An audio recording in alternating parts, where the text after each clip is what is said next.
A day-long national conference on Gaushalas has been organized by the Ministry of Environment, Forest and Climate Change and Department of Animal Husbandry, Dairying and Fisheries. Addressing the conference in New Delhi, Union Environment Minister Prakash Javadekar hinted on a yojana in the near future under which farmers will be provided fodder free of cost for animal grazing. जंगल के किनारे पर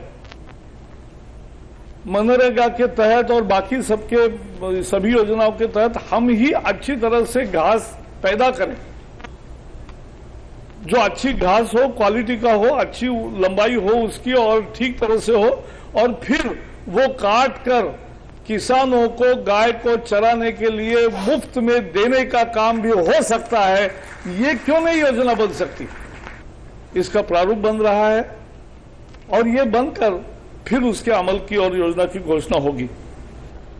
The Union Minister shared concerns on smuggling of animals. He said that Animal Welfare Board has been directed to give detailed report on such incidents in 2 months' time.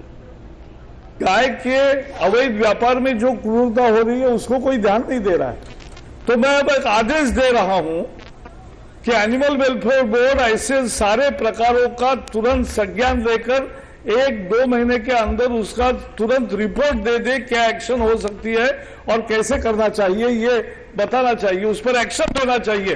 कानून उनके हाथ में है।